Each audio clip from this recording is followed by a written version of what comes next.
তারা হলো Jazeera police, তারা যায় আমরা শিক্ষার মধ্যে ধরে রয়েছে। শরীয়তপুরে জাজিরা উপজেলার মাঝিরঘাট নৌ পুলিশের বিরুদ্ধে জেলেদের কাছ থেকে টাকা তোলার অভিযোগ উঠেছে।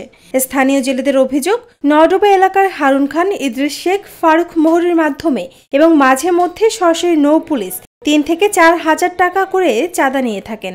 মাঝিরঘাটের যে নৌ পুলিশ, এরা হলো আমাদের নদীতে গেলে 12 মাস কাল হলো নির্যাতন করে। নদীতে গেলে আমি ওর মাছ বেসে যাইতেছি, এক খালের মধ্যে ঢুকে বেরিয়েছে, আমার নৌকা ধরে 3000 টাকা জরিমানা। 3000 টাকা দিবি, নাহলে তোর নার মধ্যে যে জাহাজ আছে আছে তোরা চালান করে দিবি। ইদ্রিস শেখ আর হারুন খান এরা হলো পুলিশের দালাল, এরা দালালি করে। এরা 12 মাস কাল রাত দিন 24 ঘন্টা হলো নির্যাতন করে। অভিযোগ ছাড়া অভিযোগ সব সময় 24 ঘন্টা। তবে অভিযুক্ত জেলে এই অভিযোগ অস্বীকার করে উপযুক্ত প্রমাণের দাবি জানিয়েছে। যদি এরকম একটা প্রমাণ একটা সঠিক দিতে পারে, যে কোনো জেলে আমার সাথে লিড করে, আমরা ফাঁড়ি লিড করে দিই আমি, ঠিক আছে, তাহলে আপনারা উপযুক্ত বিচার আবার করবেন। আর যে পূর্ণ এটা করছে সম্পূর্ণ মিথ্যা বানর। উপজেলার অধিকাংশ জেলেদের অভিযোগ, মাঝিরঘাট নৌ পুলিশ নদীতে নেমে অভিযানের নামে জেলেদের কাছ থেকে টাকা নিয়ে নেয়। যারা টাকা দিতে পারে তাদের ছেড়ে দেয়, আর টাকা দিতে না পারলে তাদের নামে মামলা দিয়ে কারাগারে প্রেরণ করা হয়। আজকে শুক্রবার দিলে ফিরে শুক্রবার আবার 1000 দিয়ে লাগে, ওই 1000 দিয়ে দেয়, তারা পাইতে পারে, আর যে না দেয় তাকে ধরে মামলা দেবে। শিবচরের মধ্যে জাল পাচ্ছিলাম, তাই সকালবেলা জাল পাচ্ছি, তারা যাইয়া তারা হলো জাজিরা পুলিশ, তারা যাইয়া আমরা শিবচরের মধ্যে ধরে রয়েছি। আমরা বললাম, স্যার এটা তো আপনাদের এরিয়া না, তা আমরা সব জায়গায় যেতে পারি। জেলেরা আরো জানান, অনেক কষ্টে ধার দেনা করে পুলিশকে টাকা দেয় তারা। এখন মাসে মাসে চাঁদা দাবি করছে, যেটা দেওয়া জেলেদের পক্ষে সম্ভব নয়।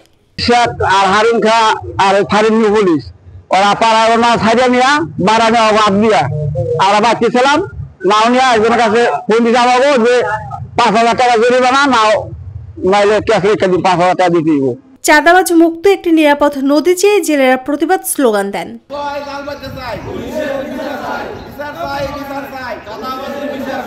তবে নৌ পুলিশের পক্ষ থেকে এই অভিযোগকে অস্বীকার করা হয়েছে। নৌ পুলিশ বলছে, আসন্ন অভিযান আটকাতে এই মিথ্যা অভিযোগ করছে তারা। নদীতে যত অবৈধ জাল দিয়ে মাছ ধরে, কারেন্ট জাল, বেড জাল এবং ওই যে বাঁশ দিয়ে বেড়া করা, আমি কোনো অবৈধ জাল নদীতে থাকতে দেইনি, এবং কোনো কারেন্ট জাল দিয়ে অবৈধ মাছ ধরবে সে সুযোগ কাউকে দেওয়া হয় না বা দেই নাই।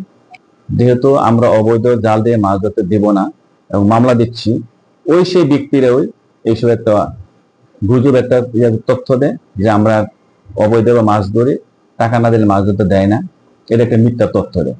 এবং সামনে অভিযান আসতে আছে, এরা চাচ্ছে এই মিথ্যা এসব তথ্য মতো দিয়ে এটা করে অভিযানে মাছ ধরার জন্য।